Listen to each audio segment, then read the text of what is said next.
Welcome to today's online session.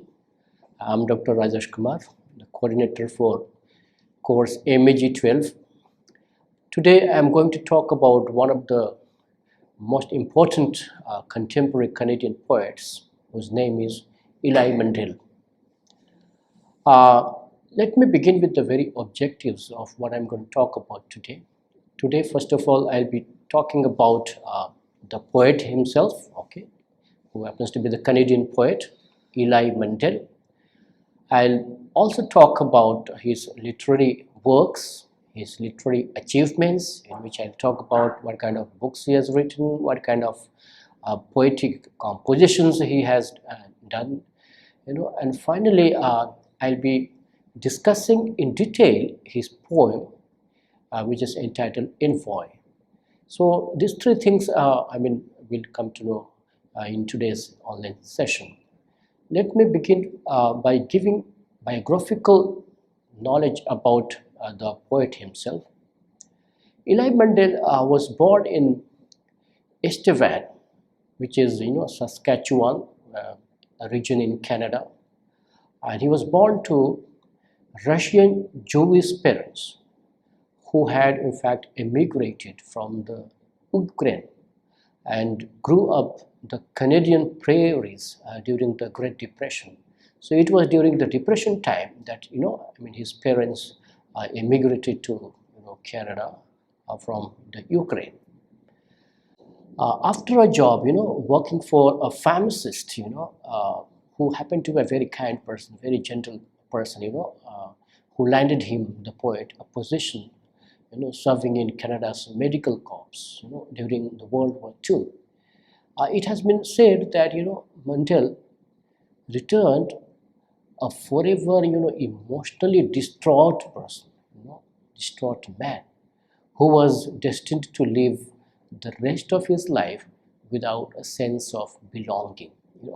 So you can, it is evidently visible that we see the adverse impact of World War II in the lives of the poet himself, who just led his distraughtful life later on, and without a sense of belonging, because once he was there he felt that kind of very distressful life, so he felt very isolated, and we see this element of isolation also being foregrounded in his poems also, and this really helps explain the alienation, the element of alienation, the factor of alienation that is illustrated throughout his writings.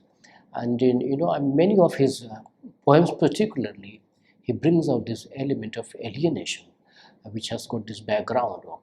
So as long as he was in Canada, so he worked, and he just underwent through this whole experience of having gone through this distraughtful life, and he became emotionally distraughtful. So therefore we see this impact of his emotionally distraughtful life being brought out in his writings also, particularly in his few poems. Now, as far as his studies is concerned, he studied English at the University of Saskatchewan, attaining a Master of Arts degree in 1950. So in fact he was graduate in English, in fact. He was major in English, and he did masters also in English in 1950, and he received a PhD degree from the University of Toronto in 1957, and from 1953 to 57 it is said that Mondal taught at the Royal Military College St. Jean.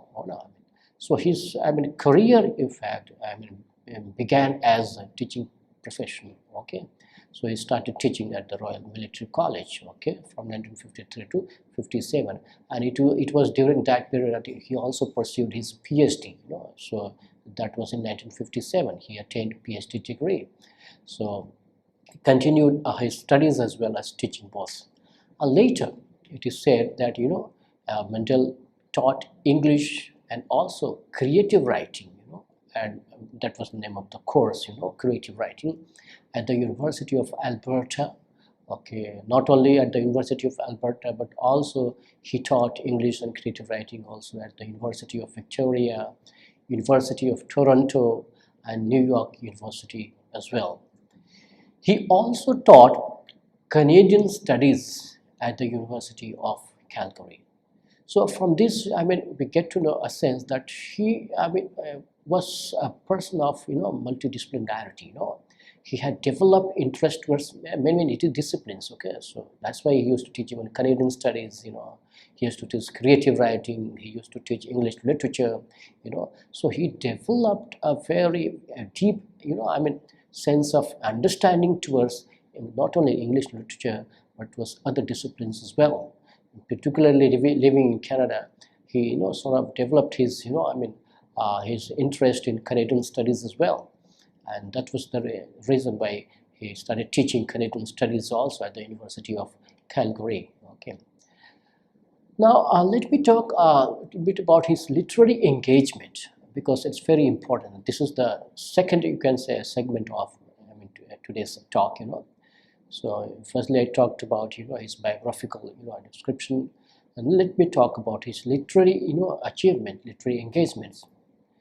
Now, he started publishing poetry as early as 1950s, and his first significant collection of poetry, in fact, was entitled Minotaur Poems, which was published in 1954. And it appeared in the Contact Press anthology entitled Trio. It's a very, very important anthology, so which was published in 1954.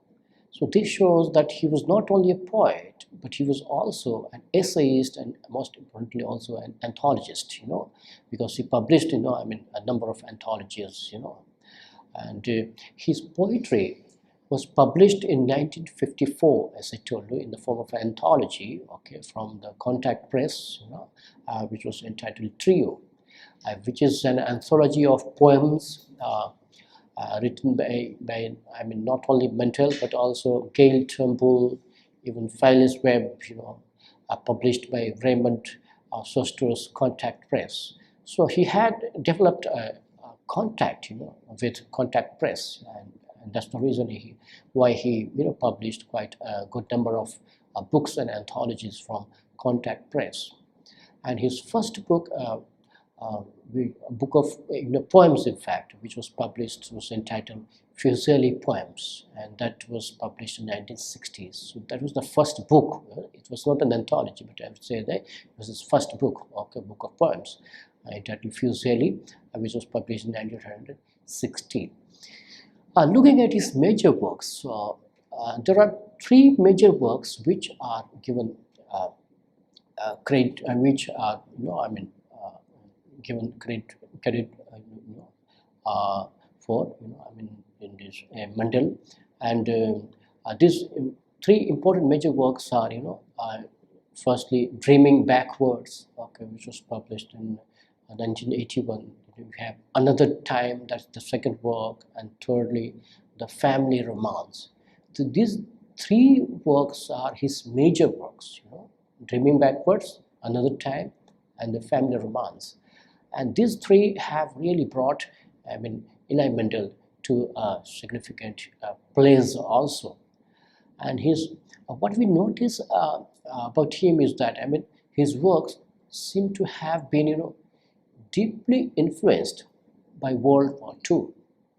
Especially, we can say that all the horrors of the Jewish concentration camps. And as I told you, that he spent many years, in Canada, particularly during World War II, and he was working with a pharmacist, and it was there that he had a very deeper impact of World War II on his life. He realized he also sensed a kind of a sense of isolation, and he, as I already talked, had emotionally distraught life, so which is getting reflected in his works also. And so his works have got I mean, influence of World War II.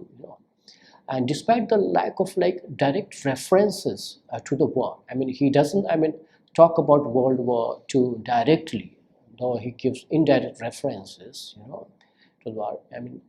And particularly in his book, Stony Plain, which was published in 1973, his work, particularly this book, Stony Plain, his work, illustrates many grim and morbid, I would say, images of despair and destruction, written with a tone of inescapable pessimism.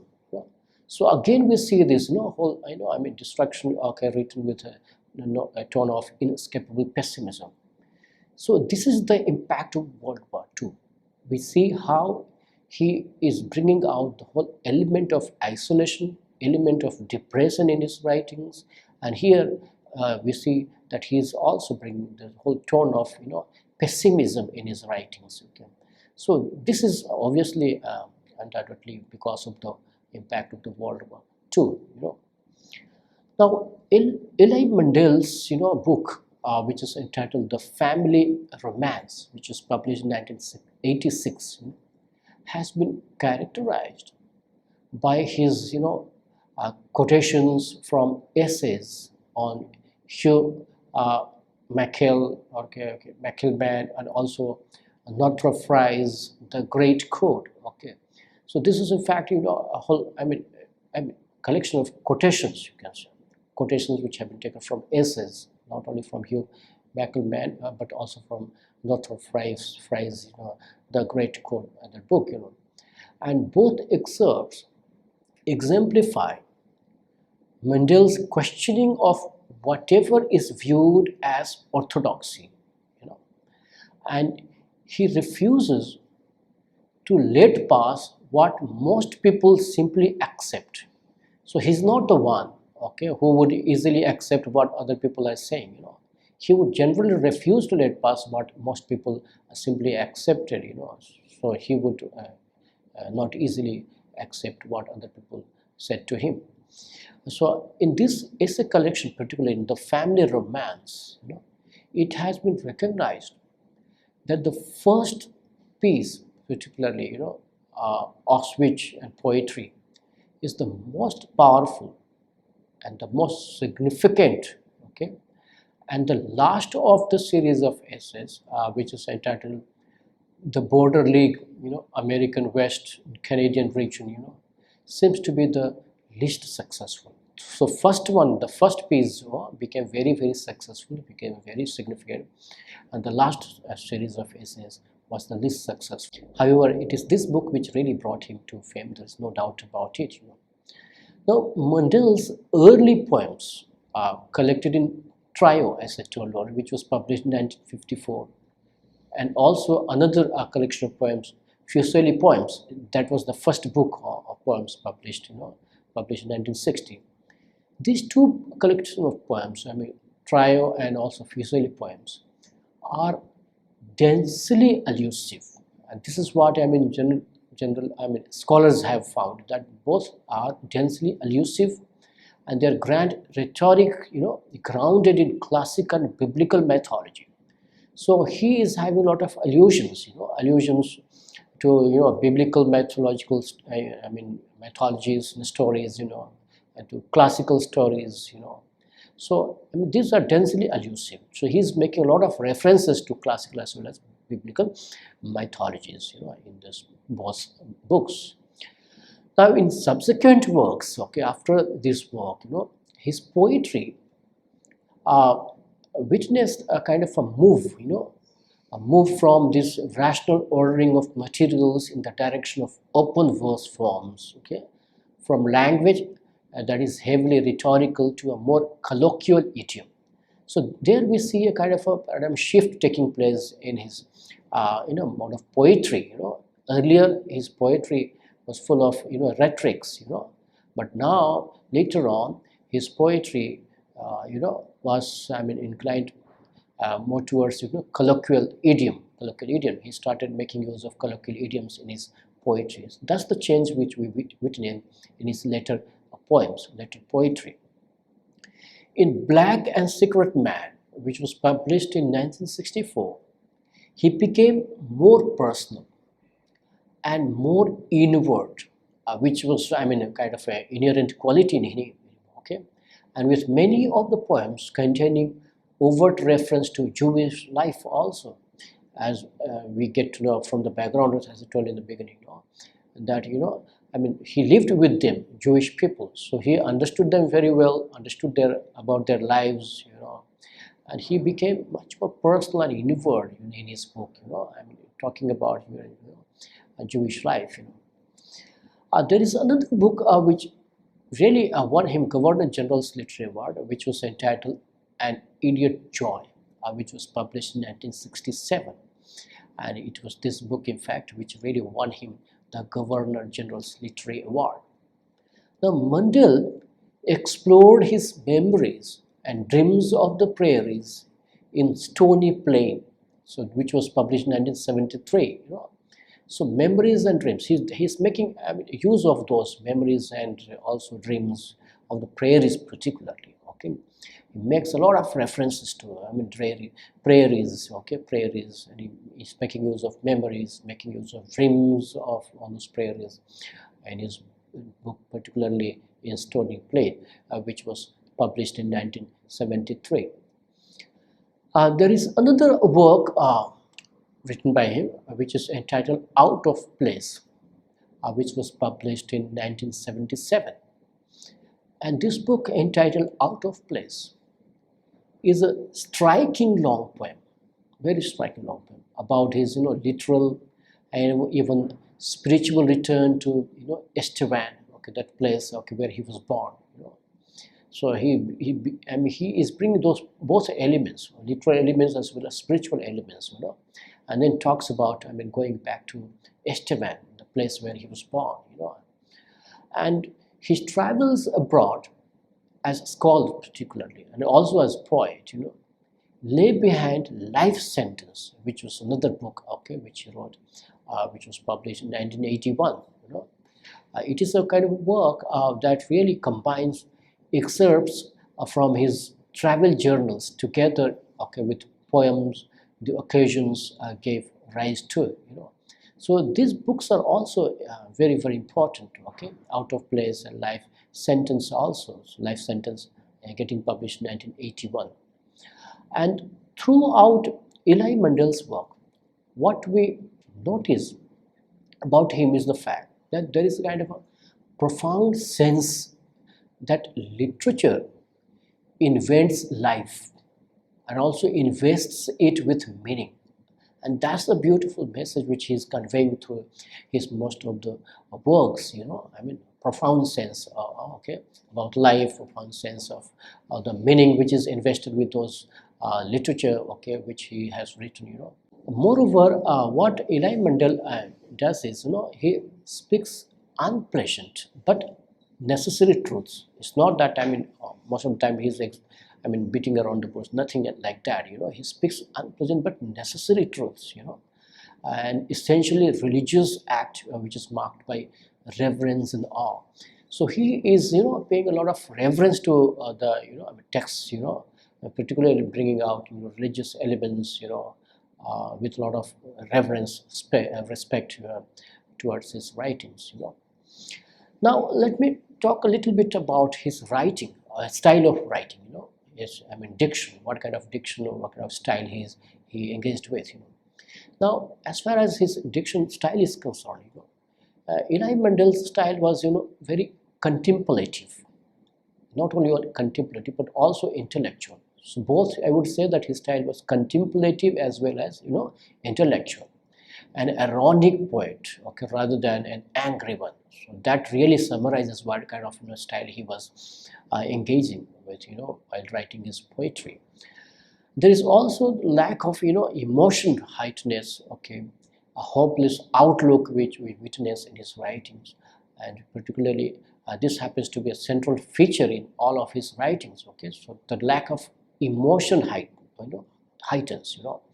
So there is a lack of emotion in almost all of his writings, and that is happening because because of the impact of the World War II, okay, in his life, as I told you, emotionally he became very distraughtful, so distraughtful, and he underwent through, you can say, a sense of isolation, So that's the reason why this, lack of emotion really becomes a central feature in all of his writings. His early works appear to have been written for, a scholarly rather than public audience, because he becomes very literary, academic in writings, his initial writings, due to their literary complexity, because he becomes a little bit complex to understand. So that's why in the beginning his early works become a little bit scholarly, okay, rather than for public audience. In his later work, however, starting with the poetry of Black and Secret Man, which was published in 1964, ELI Mondal simplifies the syntax and uses more colloquial language. So there we see a kind of a shift taking place in his style. So later on he starts using, syntax, even colloquial language, which I already talked about. While the thoughtful view remained as it was in his earlier work, a writer a wittier tone, I would say, was replaced the previously somber one. So now in the later phase, he became much more wittier, And he won, as I told you earlier, General Governor's Award for the book, an Idiot Joy. And in 1982, he was also elected a Fellow of the Royal Society of Canada, And subsequently in 1989, he was made an honorary doctor of letters, okay, by York University. So those are the recognitions which he earned because of his works. Okay? Those works have really made him to be a very, very influential contemporary Canadian poet. There is no doubt about it. Now, in my last segment, I'm going to discuss his important poem, which is entitled Envoy, which you are supposed to study. So let me begin, okay, how he writes this poetry, and I'll just explain the meaning of that poem also. Now, ELI Mondal's poem Envoy reads like this. Let me read out. It goes like this. My country is not a country, but winter rivers of eyes. From St. Hubert, terrible knives run through the whiteness of my veins. So look at these beautiful lines. He's describing, how he says that his country is not a country like other countries. Then what is it? He said his country is winter rivers of ice. Winter rivers of ice, as if there are rivers of ice only spread all over Canada, okay, and which are spreading from St. Hubert, he's saying, terrible knives which are running through the whiteness of my veins. So everything has become white, complete white, okay. So in this poem, if you look at the word envoy, this is not an English word. This is in fact a French word, okay, meaning dispatch, okay. So you dispatch, okay, D-E-S-P-A-T-C-H, okay, so dispatch, okay. And the poet says here that his country is not a country, but it is winter rivers of ice, And in the following lines, he says, though the whiteness of his veins run terrible knives from, St. Hubert. So this is how he's talking about his country becoming winter rivers of ice. In the next paragraph, he writes, politics pierces my heart. So he is also not spared by politics. He says the politics pierces my heart.